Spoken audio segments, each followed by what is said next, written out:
Good morning, everybody. It's about 8:15 now, so we'll begin our event today.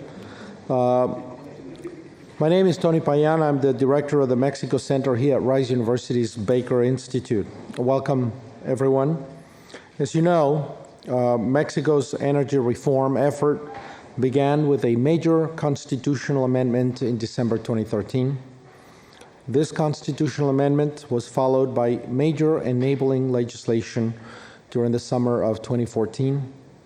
Over the last months, the Mexican federal government has rolled out the implementation of this historic opening of the energy sector, including restructuring some of its existing institutions and creating new institutions to help realize the potential of this important change in Mexico's energy landscape. We at the Baker Institute have been following this unprecedented change very, very closely, even before it was a reality. In fact, with our partner today, Haynes Boone, on October 31st, 2013, we held another event. At that time, the constitutional amendment had not yet passed. Since then, we have held numerous public forums to discuss the unfolding of this reform so vital to Houston, to Texas, and of course to Mexico. And in partnership with the Baker Institute Center for Energy Studies and other partners both inside the United States and outside the United States, in Mexico specifically, we have also undertaken a major study on the rule of law in Mexico's energy reform. The result of this study will be out in the fall, and we will have an event to present the results of this particular study. This conference today, Let the Bidding Begin, as I mentioned, is organized with the co-sponsorship of Haynes and Boone in partnership with the Center for Energy Studies. It is designed to explore some of the key aspects of round one and the implementation process happening in the midst of a much more complicated international environment. We are looking forward to an excellent keynote and an enlightening set of panels. We hope that this exercise will be of great use to you. But before I ask George Gonzalez of Haynes Boone to introduce our keynote, let me acknowledge our partners, George himself and Hal Means from Haynes and Boone, who did a lot of work, a lot of phone calls, a lot of conference calls with them to put this together. And of course, Ken Medlock of the Center for Energy Studies for his support of this conference as well. And let me acknowledge, of course, Lisa Wakita and Dylan McNally of the Mexico Center, who did a lot of this work as well. Now let me introduce George from Haynes Boone, our co-organizer for this event. He, in turn, will introduce our keynote. George Gonzalez is a partner at Haynes Boone in the International Energy and Mergers and Acquisitions Practice Groups of the Houston office and a co-head of the Mexico Practice Group. He counsels U.S., European, and Latin American businesses in general corporate law with an emphasis on M&A, joint ventures, corporate control, guidance, and day-to-day operating and transactions strategies, and negotiation of combination service agreements and private partnerships. The industries he has represented include energy, oil and gas, mainstream, upstream, downstream, power, food and beverage, infrastructure, water, real estate, and technology. And you can see his curriculum is quite extensive, and his biography is in the program. So thank you, George, for all the work, and welcome to the Mexico Center and the Baker Institute.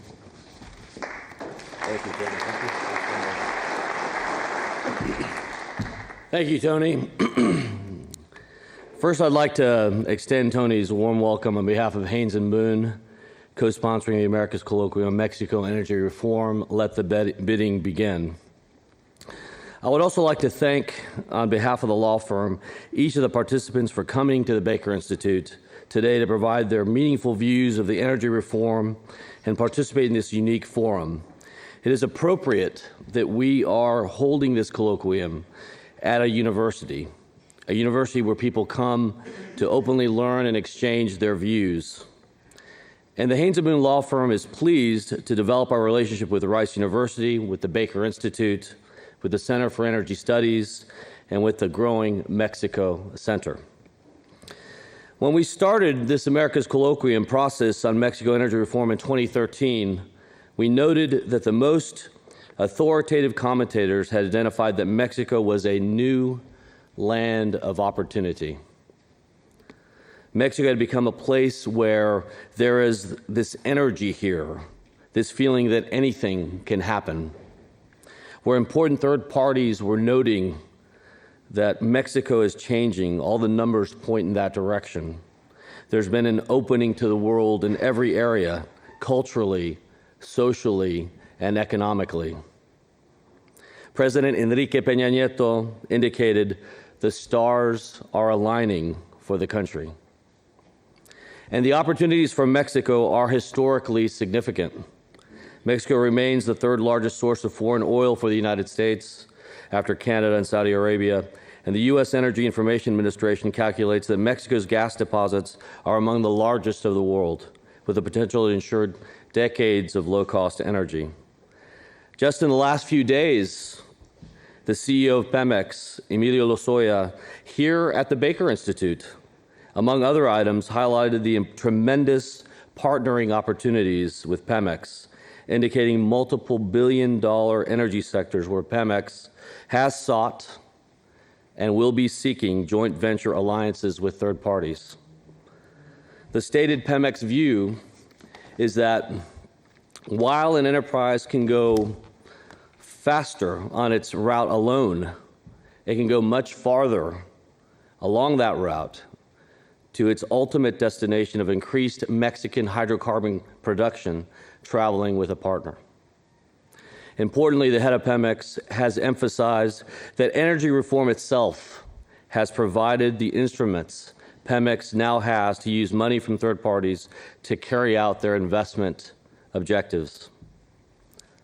So one of the goals of this America's Colloquium is to provide a forum for the discussion of how the stars may align, what that universe might look like, and how Houston, Texas, and U.S. enterprises can take an active role alongside Mexican enterprises and enduring institutions in participating in that alignment. So there is energy here.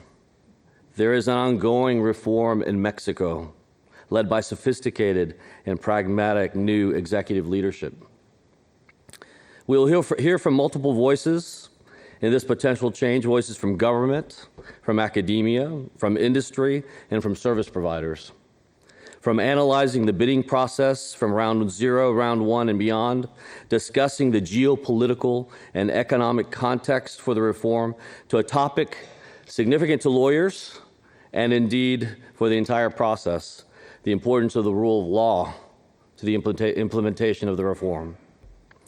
This America's Colloquium will address these topics, these planets that together with the stars that are aligning form the energy universe for Mexico, the United States, the Western Hemisphere, and the world.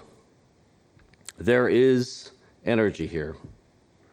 There is ongoing reform in Mexico. We will discuss this today at this America's Colloquium. Welcome.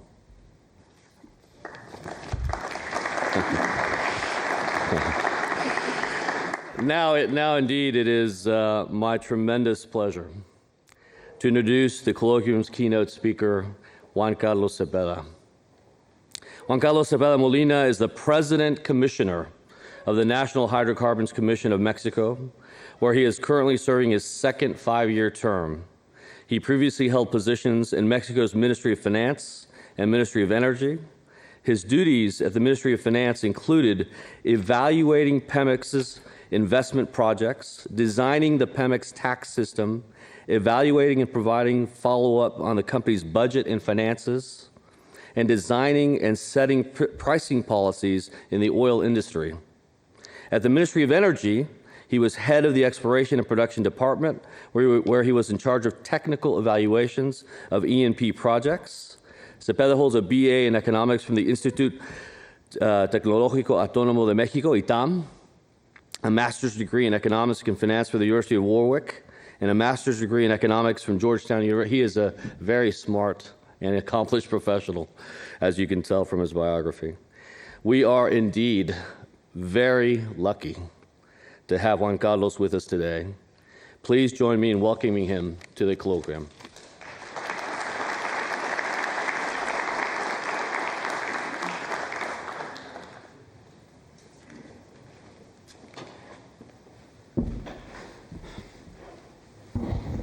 Thank you, George. Thank you to Haynes and Boons, to Rice University, to the Baker Institute. It's a pleasure, it's an honor to be here. Thank you so much.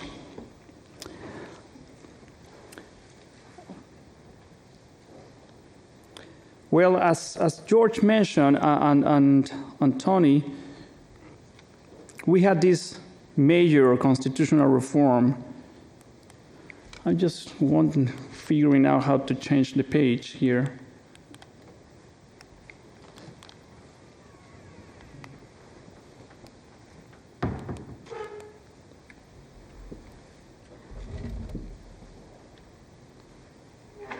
Okay, cool, thank you.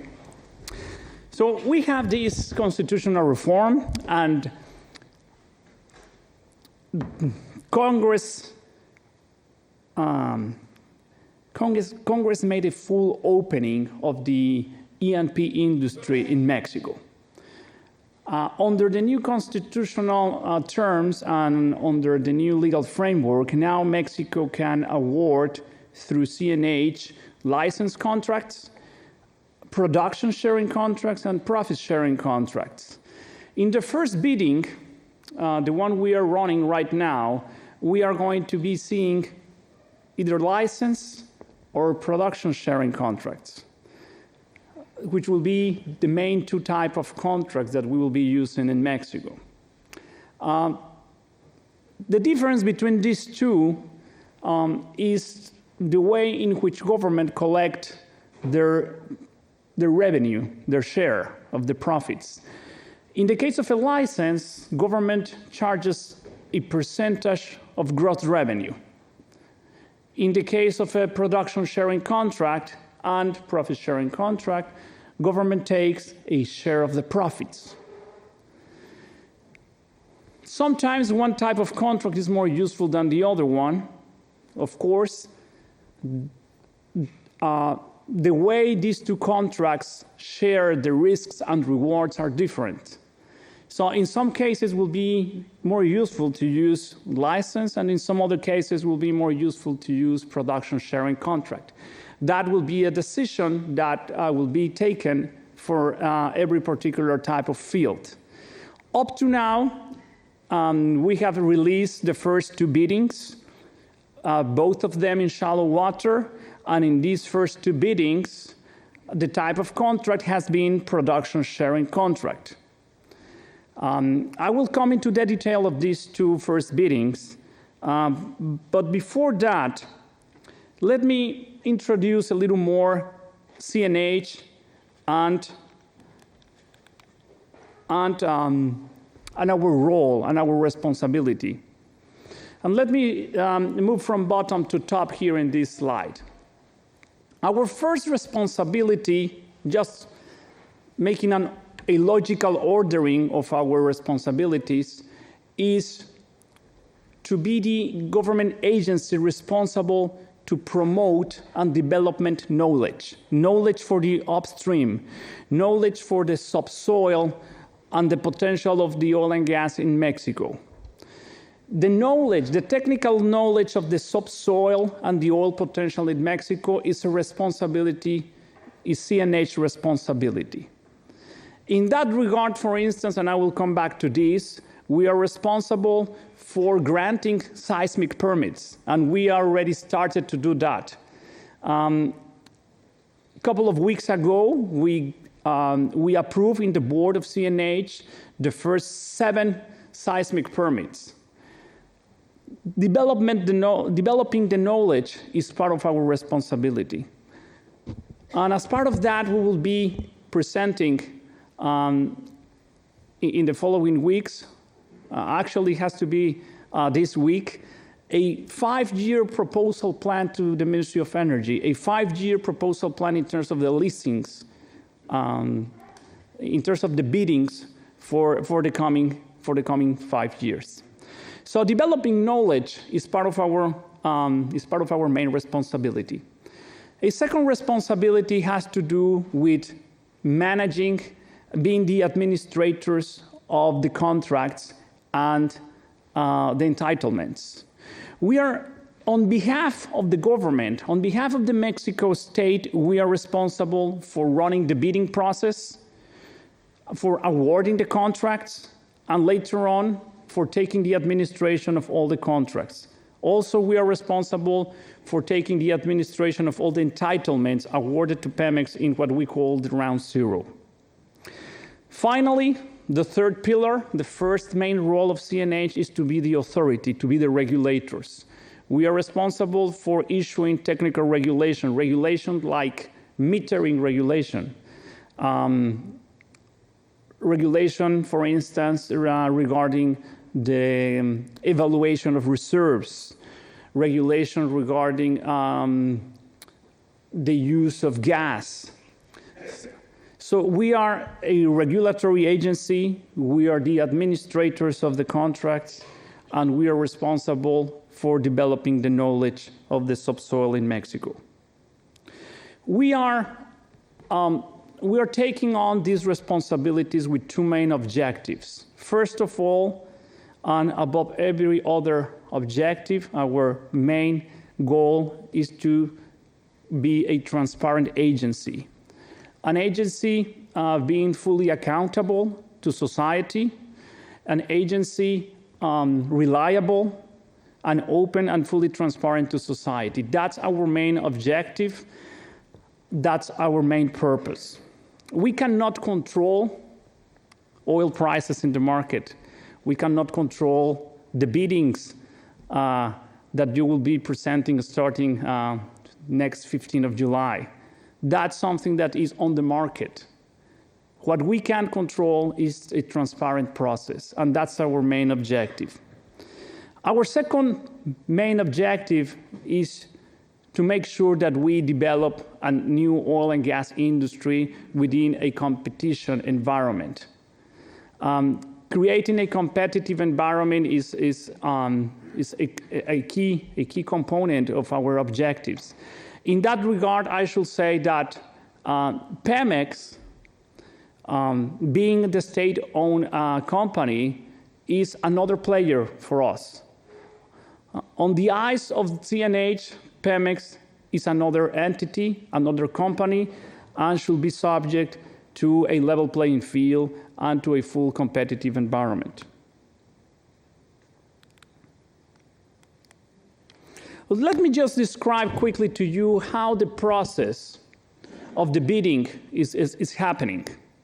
Well, first of all, everything starts in CNH.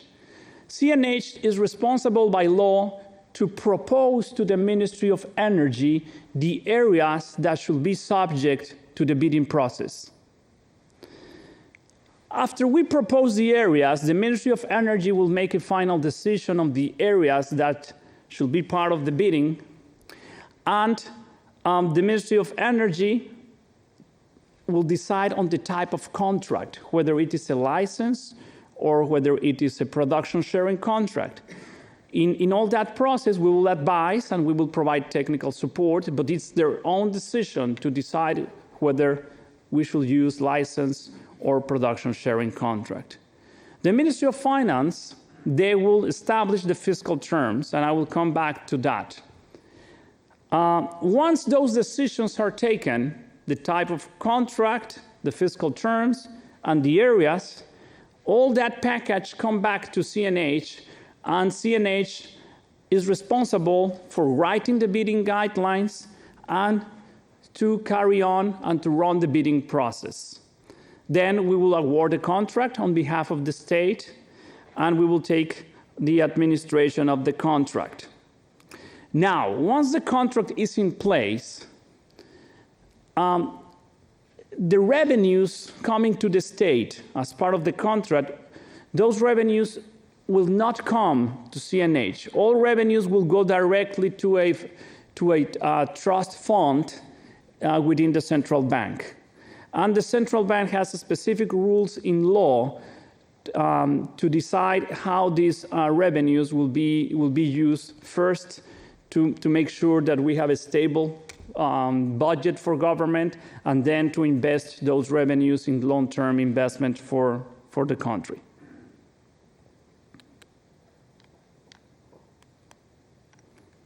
So let me come now to talk about a little more about how we are dealing and how we are making sure the process is transparent.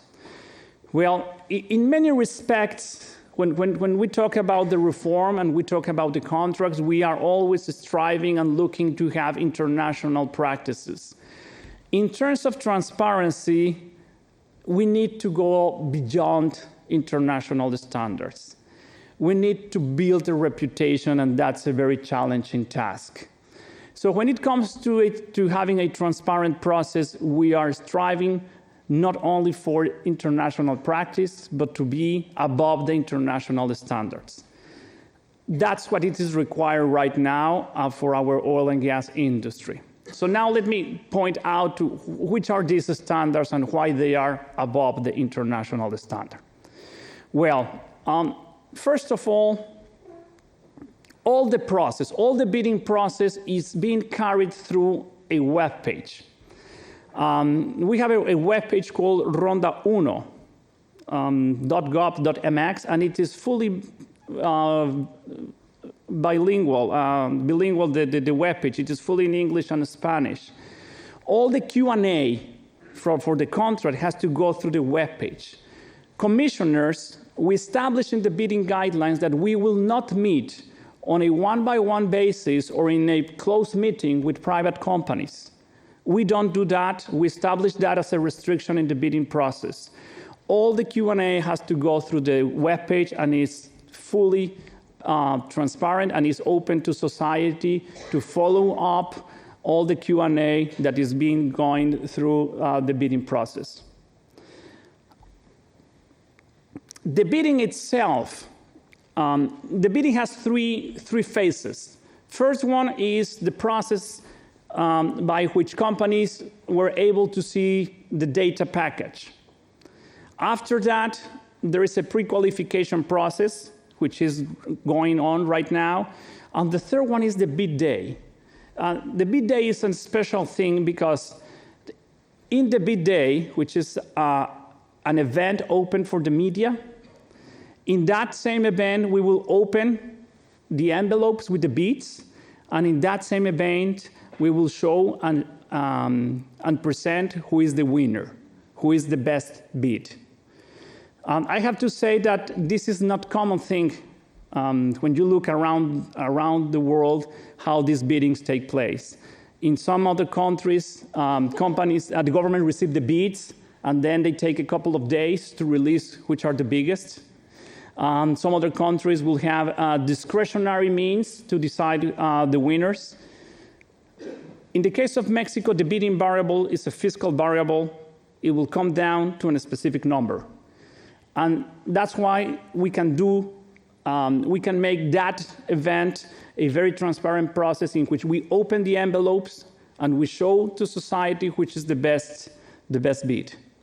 And that will be broadcast live through internet.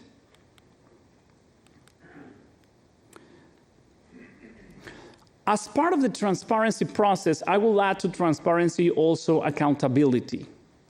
As part of the pre-qualification process that we are running right now, we check the technical credentials, the experience of companies. We check for financial strength, but we also check for the lawful origin of the resources. For this matter, we have the support. We receive the support from the Ministry of Finance in Mexico.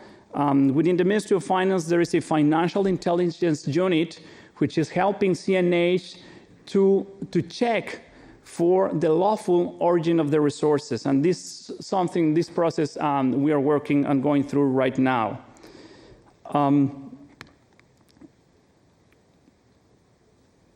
As I said, all the process is being carried through this web page. And through this web page, we are receiving comments and questions, and we are providing answers. I want to encourage you to please send your comments through our webpage. Please send us all your recommendations and all your concerns. We are taking very seriously all your recommendations. We have, as Mexican government as a whole, we are paying close attention to all your comments, and we have been making changes to the contract and the bidding guidelines. And we are eager and looking to see your comments on the new terms that we released recently for the contracts. Now let me move to round one. All these blocks in blue are what we call round one. Round one is a comprehensive set of biddings. Round one includes 5 biddings. The first 2 that we already released are in shallow water, which are within the yellow box in there. The next one, which we are going to release in a couple of weeks, is onshore. And by the way, that will be license contracts. The first one were production sharing contracts, but the next one, which is onshore, will be license contracts. Then after that, we will release deep water and extra heavy oil, which is a bidding, there's a lot of excitement, especially by the major companies for deep water and extra heavy. And the last one will be non-conventionals. So this is the original map of round one. We already released the first 2 biddings for the blocks inside the yellow square.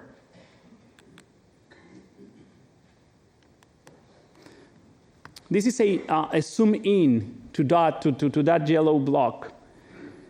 Now, as you can see, we have 14 blocks, which are exploration blocks. That was the first bidding. That's the bidding in which we are right now running the pre-qualification process. There are 14 exploration blocks. The average size of that blocks are 300 square kilometers. These are exploration blocks, shallow water. We are expecting light oil in most of them. Then you can see that below, underneath the yellow blocks, we have fields that are in blue. We have 9 fields grouped in 5 contracts. 9 fields grouped in 5 contracts. Those are fields that are already discovered. Typically, when you look at biddings around the world, you always look at blocks for exploration. In Mexico, we have an opportunity and the possibility to offer contracts for fields that are already discovered. That's a peculiarity. And this is possible because we just finished what we call round 0, by which we award some areas to Pemex and we kept some other ones for the state. Not all the fields discovered were awarded to Pemex. So we have some fields with certified reserves, and this is the case of these 9 fields, with certified 2P reserves, which will be part of round 1, and they are actually, these 9 fields are the second bidding. So again, all these fields discovered with certified 2P reserves are shallow water, light oil, except for Shulum, which is just between number 10 and number 12. That is heavy oil. The rest of all are light oil, already certified reserves. In this map, you can also see the transportation infrastructure. These pipelines to transport oil, naturally they were built by Pemex, But by law, this transportation infrastructure will be subject to open access. So as you look to these blocks and to this field, you have to consider that you will be able to use that transportation infrastructure because by law it is open access and will be regulated by the Energy Commission. We have, CNH is an upstream regulator, but in Mexico we have a midstream and downstream regulator, which is the Energy Regulation Commission. And that other commission will be regulating the transportation fees for this open access infrastructure that you can see in the map. Now, let me just highlight briefly some of the changes that we have made recently to the contract terms. As I said, we are very serious about your comments, and please send comments through the webpage, questions, comments, and will be very importantly considered. Now, let me just highlight some of the changes that we have made. In terms of the length of the contract was increased to 30 years with a possible extension of 2 additional 5-year terms. That's one change. So the length of the contract was extended. Something very important also, the exploration period was extended. We have originally a 3 + 1 + 1, that means 5 years of exploration. Now we increase that exploration period to 4 + 2. The same for the second bid, we also extend the period to the length of the contract. Another important change that we made is the work commitment. Originally, the work commitment was established in dollar terms. So we required certain amount of dollars to be spent, and now we switched to work units. We did that because originally we were not promoting efficiency. We were asking for a full amount of dollars to be spent regardless of the costs. Now we changed to work commitment by means of focusing on the actual work and then allowing for efficiencies by reducing costs. In terms of rescission, administrative rescission, here we have to recognize that we have certain administrative rescissions already established in the law. So what we did is that we introduced 2 things. Well, first of all, we introduced what we call a period for companies to allow them to respond for a possible case of administrative rescission. Under the previous version of the contract, the administrative rescission was a process that pretty much will start immediately under the behalf of the authority. And now we are accommodating a period for companies to be able to answer and to present their case before the actual administrative rescission could happen. We clarify certain conditions for the administrative rescissions, but again, I have to remind that under the law, there are already specific conditions for administrative rescissions. We also allowed, in terms of guarantees and insurance, for more flexibility. Under the original version, companies were required to present a guarantee by their parent company. Now we are allowing also to do this by using a subsidiary company with certain minimum level of net worth.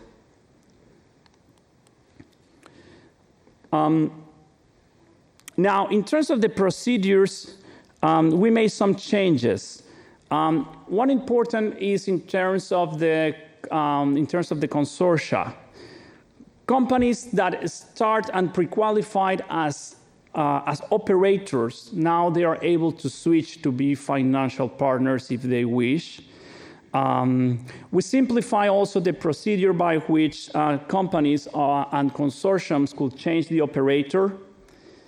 Now, in terms of the tender basis, we made also some changes in the sense that we are allowing companies and consortia to make structural changes, to make changes to the participants of their consortiums for all the period up to 15 days prior to the bidding day. So we are allowing more flexibility in terms of how to build the consortium and changes within the consortium before the bidding day. But again, I have heard many comments on this regard. We believe that we have made some changes to bring flexibility to this, but of course, always we are willing to hear your comments. Now, in terms of the procedures with CNH, we made also some changes. Under the original version, we allow only 2 months for companies after having a commercial discovery to present their development plan. Now we are allowing for 120 days.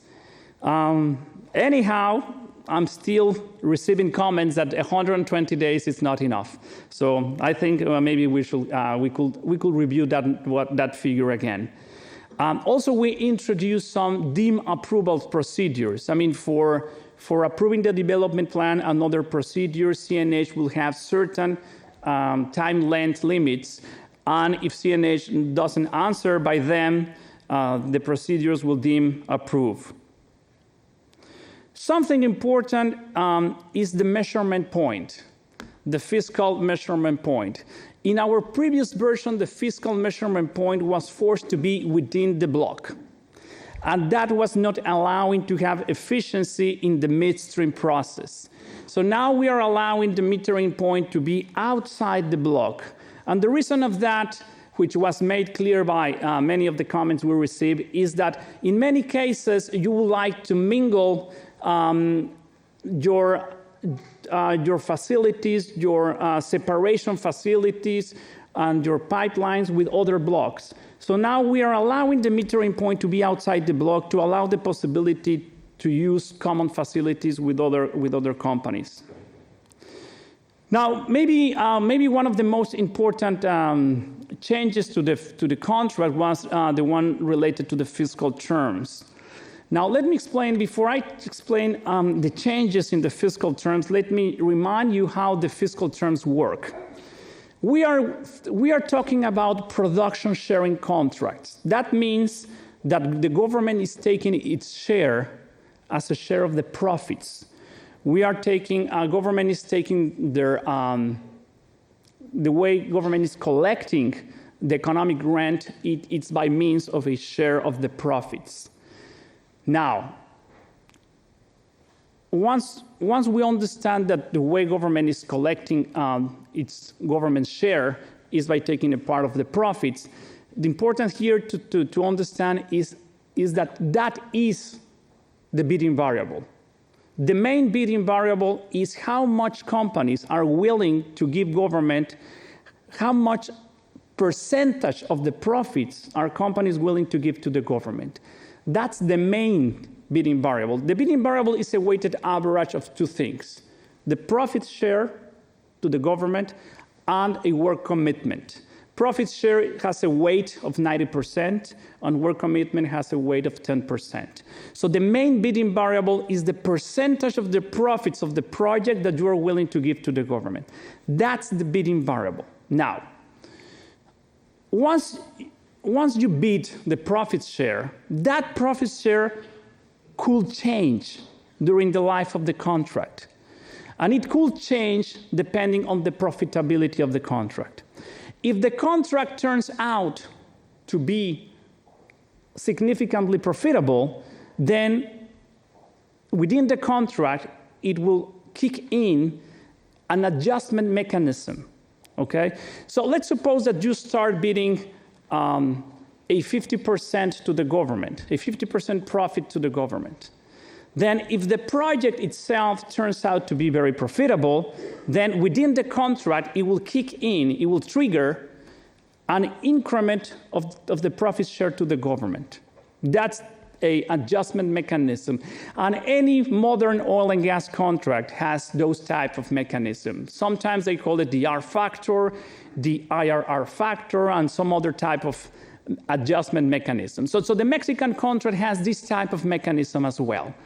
Now, which was the change here? The main change that we introduced here in the fiscal term is that we make this adjustment mechanism to be more gradual. to start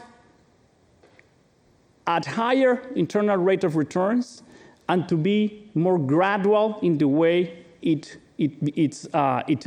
activates and it reduces the profit of the company and increases the profit to the government. So basically, under the original version, the adjustment mechanism kicked in whenever the internal rate of the return of the project was 15%. Now it will kick in until it reached 20%.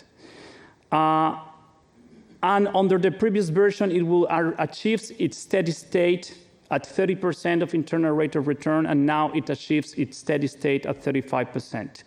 So basically, the fiscal terms were modified to allow companies a better upside when the project is profitable. So here the objective was to bring a better balance in risk and rewards between government and companies.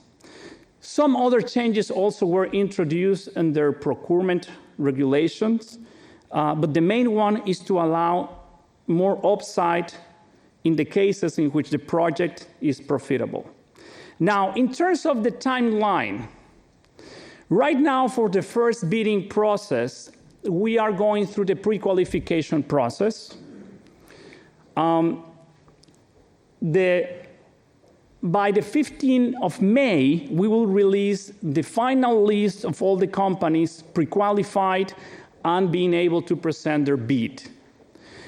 Important to say that the 25th of May is the deadline for CNH to make their final adjustments to the bidding guidelines and to the contract itself. The modifications to the contract, I have to make clear, are responsibility of the Ministry of Energy and Finance. So as the government, we have until the 25th of May to make final adjustments to the contract and to the bidding guidelines. So please, if you have any further recommendations, please send them through our webpage. We are taking very seriously your comments and recommendations. And as I said, 15th of July is the bid day. And that day will be open to the media, and we will be transmitting live through internet. And as we open the envelopes with the bids, everybody will be able to see the results at the same time as we are knowing the results. For the second bidding, I will just say that we are going right now, finishing the first phase. Companies are going through the data room. Companies started already pre-qualification, and the bid day for the second bidding is the 30th of September. This is the timeline for the biddings that we have already released, and for the next 3 biddings, which will make the whole package of the first round. As I said, we are planning to release the next bidding either this week or possibly maybe the next one. That's onshore. And then, as I said, we will release deep water, extra heavy, and finally non-conventionals, including tight oil, which is our Chicontepec field. These are the numbers of the companies as they are moving for the first 2 biddings. We have 34 companies going through the pre-qualification process. And for the second bidding, which is still in an early stage, we already have 7 companies going through the pre-qualification process. This is my last slide. I want to present you this because I am amazed of what is happening in terms of information. 2 months ago, we released our regulation to grant permits for companies to shoot seismic in Mexico. We have in process 24 companies, seismic companies, requesting permits to shoot and acquire new information in Mexico. Last week, we released the first 7 permits to 4 companies. This is the amount and coverage of the seismic that they're going to shoot in Mexico, just 4 companies. We have 20 more to authorize in the following weeks. Only these 4 companies are going to produce 50% more of all the amount of seismic shoot by Pemex since 1970s up to today. Only 4 companies. If you measure this in terms of yearly seismic, the amount of this seismic is going to be shot in the following 2 years. If you take the average amount of seismic that these companies are going to shoot in the average of the following 2 years, this will represent an increment of 13 times the amount of seismic on average that Pemex shoots every year. This means that we are about to see a tsunami of information and knowledge in Mexico. CNH, one of the challenges that we are facing is to administrate the information and the knowledge. And something very important is that we will be reaching out for universities in Mexico, and of course here, especially with RISE, to sign MOUs and agreements to bring scientists and expert people to develop the new knowledge and all the knowledge that we are going to have in Mexico for the potential of oil and gas in Mexico. So I'm very happy and glad to strengthen our relationships with RISE and other universities. Thank you so much, and I'm open for any questions if you may. Thank you.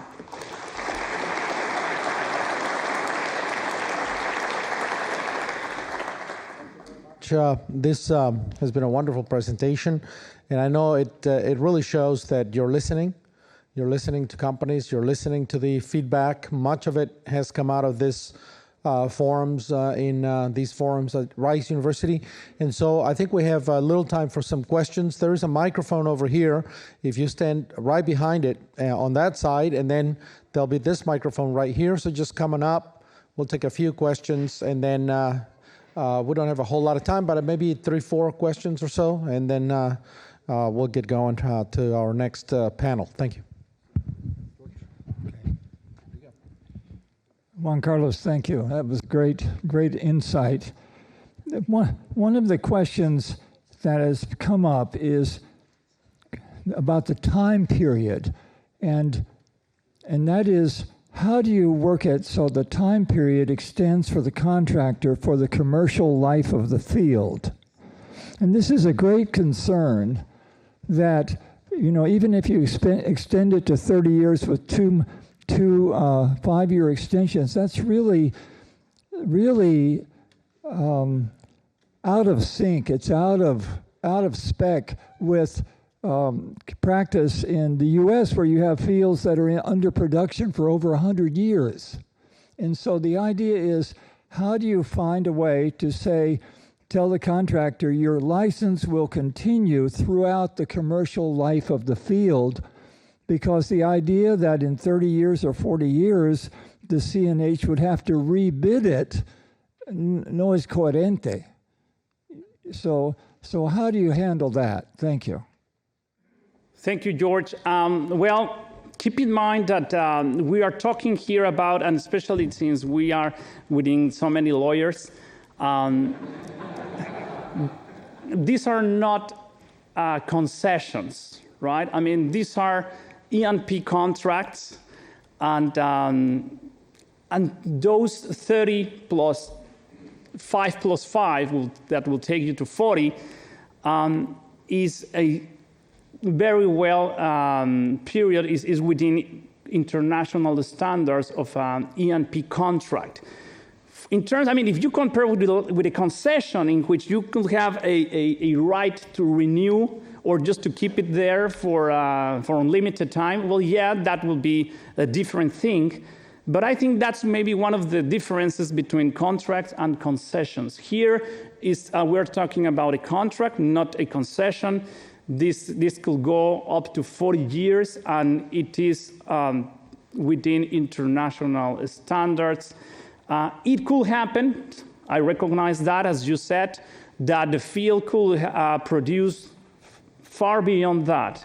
In those cases, as established by the contract, then we will need to rebid the contract. Yeah, but that will be a different towards a standard concession as in other parts of the world. Yes, Jim Tucker, and I guess I better point out I'm a geologist. You mentioned that there's a seismic programs going on now. First, will purchase of available data packages be a requirement for bidding on any given tract?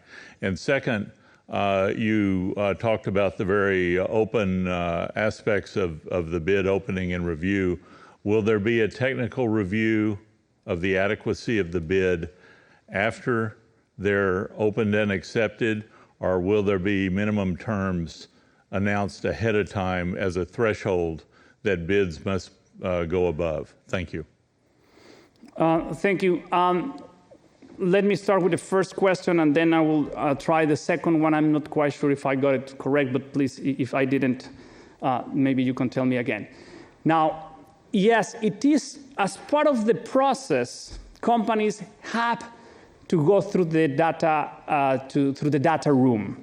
That's a requirement. What we established in the bidding guidelines is that at least one of the companies in the consortium has to go through the data room.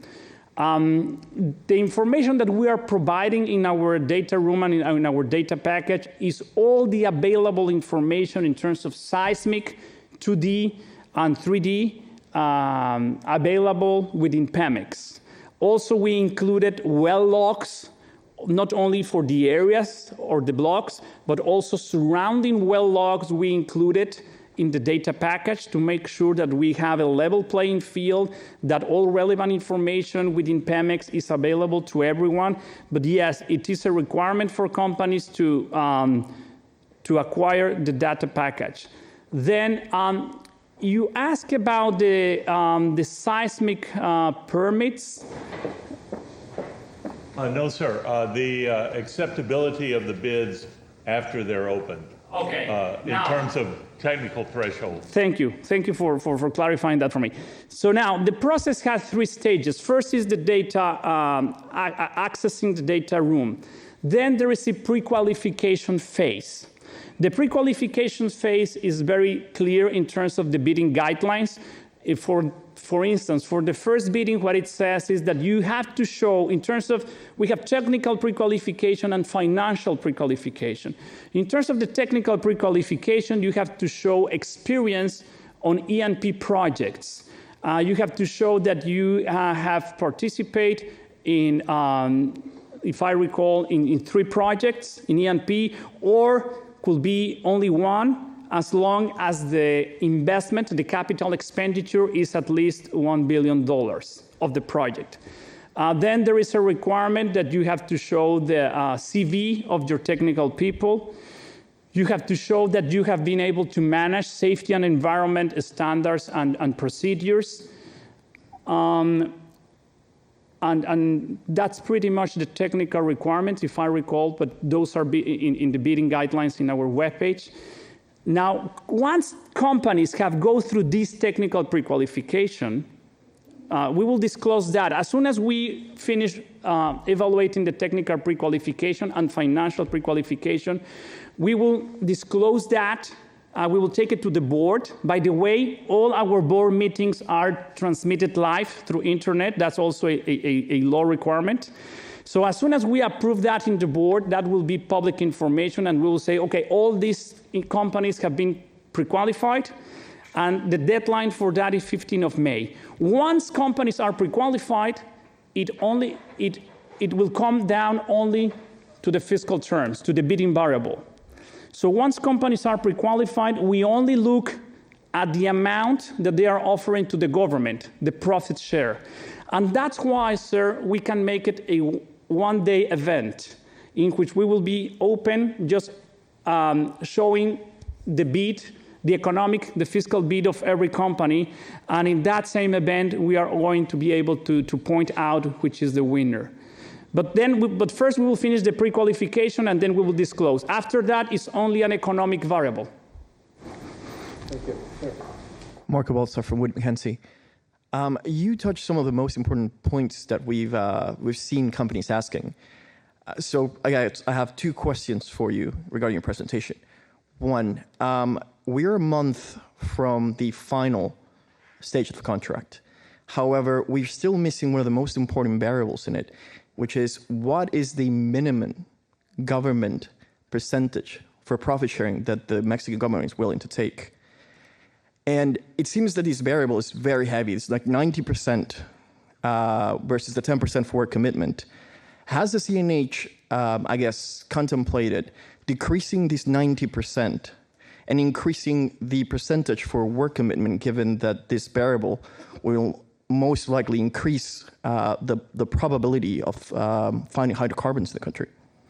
Thank you. So I hear we have two questions. The first one is, what about the minimum price or the reserve price? What the bidding guidelines says is that, this is the determination of this reserve price is responsibility of the Ministry of Finance. In the bidding guidelines, it is established that the Ministry of Finance will establish that, and if I recall correctly, precisely by the end of May, they will be clarifying the moment at which they will disclose this figure. Naturally, this figure will be disclosed at most in the bidding day, but it could be disclosed before that. It will be public information. And let me tell you something in terms of transparency and regarding some of my colleagues here that they are doing a international study on transparency and practices. Not all countries disclose their reserve price. We will disclose it, and that will be public information before the bidding. But then I will ask you, for instance, which is the reserve price for the blocks that were just bid in the Gulf of Mexico? And then I will let you know, try to figure out which was that. But my understanding is that not in all countries the reserve price is public information. But it will be in the case of Mexico, and it will be disclosed before the bid day. The other thing, you are asking whether are we going to be able to change the weighting average. Well, again, this is a Ministry of Finance responsibility, but it seems to me that giving the highest weight to the profit share to the government is the correct thing to do, because that's a requirement in the law. The law establishes that we have to award the contracts in terms of the best terms and the terms and the contract that provides the most benefits and revenue to the government. But that's the Ministry of Finance responsibility. Thank you, sir. Did you have a question in the green? Please come on up. I saw you standing right before. We'll take these questions of you standing up, and then we'll move on to the next panel. Please go ahead. My name's Lori Betters. I'm with HSBC Bank, and I had a question about the financing requirements, specifically those that won the bid recently. You had assigned, I guess, 4 companies that were successful on the seismic side. Are these primarily investment-grade companies that bid and on a standalone basis, or are companies coming in and requiring performance bonds, et cetera? Could you give us a little insight on the winning parties? Yes. Well, we have to distinguish here 2 things. One is the biddings that we're doing for the contracts, and those biddings are intended, and the companies that participate are oil and gas companies, which are formally basically oil and gas operators. Now, the seismic permits are for, and the type of companies that are taking part on the permits for seismic are seismic companies, service companies. And the procedures are different. And the companies getting a seismic permits, they don't get any right or privilege in terms of the contract. So there are these 2 different procedures going on separate ways. Actually, these seismic companies, they will be selling their information to oil companies. And since these seismic permits takes 2 or 3 years to be done, these studies, these companies is very interesting, but these seismic companies, what they're thinking is not necessarily in round 1, but they're thinking in round 3 or 4 or 5. It's very interesting. But we have a whole seismic industry already working on round 4 and 5 and the future ones. But now, so for those ones, the requirements are very simple. For the seismic companies, they just need to show that they have the technical experience. They have to register as exploration companies. And as long as they show their experience, they are granted a seismic permit.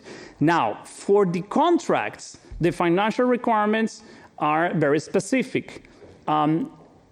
An oil company that wants to participate in a contract, if it's going to participate on its own or the consortium itself, they have to show a net worth in their balance sheet of $1 billion. And that's a threshold which is good enough, and we pick and we make studies in how to calibrate that figure.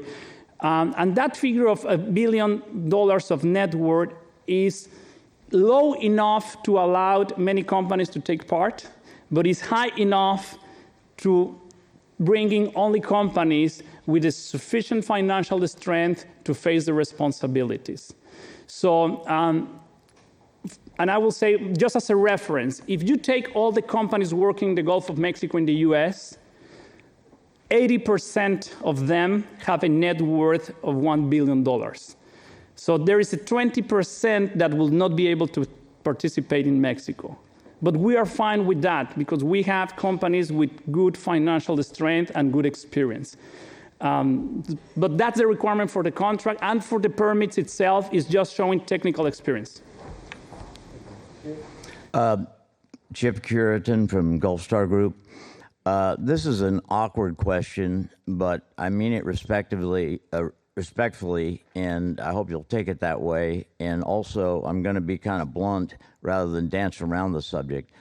I went to a seminar about Mexico's oil reserves and came back all pepped up, saying they may have more reserves than the U.S. Eagle Ford goes down there. Entire fields haven't been tested.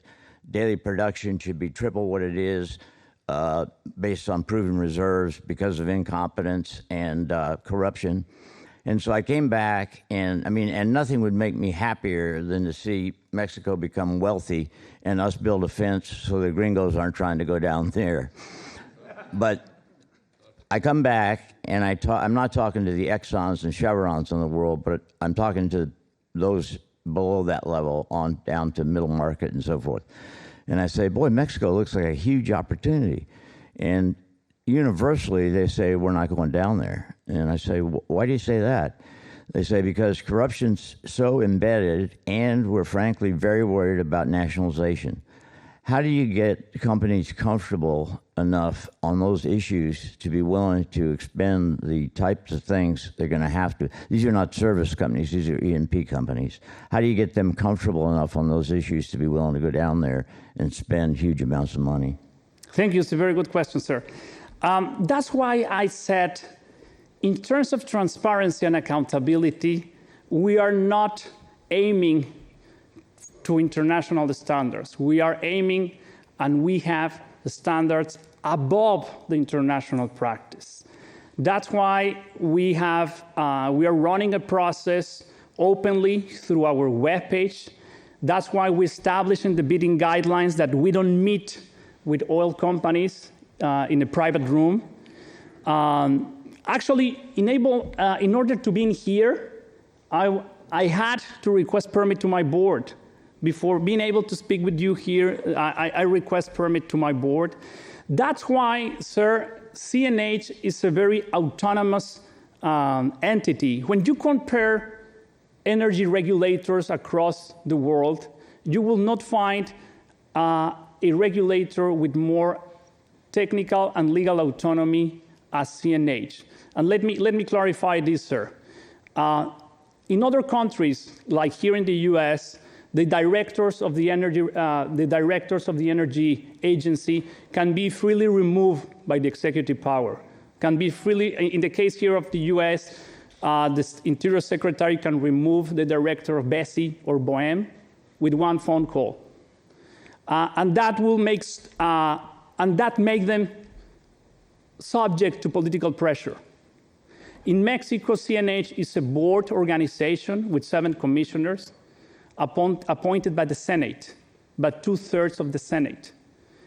There is no other part of the world in which you can find an energy regulator as autonomous as the ones recently created in Mexico. And because we know that our reputation has to be improved, that's why Congress created these so strongly autonomous regulators, to create confidence to investors. That's why we are going beyond the international standards in terms of transparency. That's why we're going to have a public event in which, in the same day, we're going to open the envelopes with the biddings.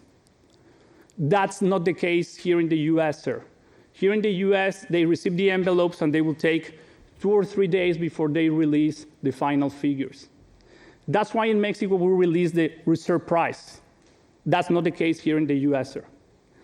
That's why we're going beyond the international standards, because we know that our reputation has to be improved. Thank you. Thank you. Last question, please. Yes, Juan Carlos. Pablo Eisner, I'm the manager of exploration for CNOOC, the Chinese national oil company. So first of all, I wanted to thank you for organizing such a well-built bid round, for being and trying to be so transparent. We as an industry thank you very, very much. The question is again about the minimum bid. A lot of it was answered already, but I want to emphasize the question is when? When will that minimum bid be announced? Because we as an industry have maybe even thousands of geoscientists working at this bid round. So it is important to know what these minimum parameters are to see if the ventures are economic or not. So we would like to know when will this be announced. Thank you. Thank you for the question. What the bidding guidelines establish, sir, is that by the end of May, the Ministry of Finance will make it clear the precise moment in which this minimum price will be disclosed. As I agree with you, this is going to be a critical issue for you in order to determine whether you're going to take part in the bidding and to decide on the amount of the bidding. I think that's a very crucial piece of information, and it will be disclosed, before the bid day. The precise moment, as it is established in the bidding guidelines, will be established by the Ministry of Finance by the end of May. That's what I can tell right now, is something that is in their responsibility, but they will disclose that, and they will tell exactly when this day will be in the coming weeks. Thank you very much. Thank you. Thank you. Thank you, Juan Carlos. Thank you. My friend Thomas. Thank you.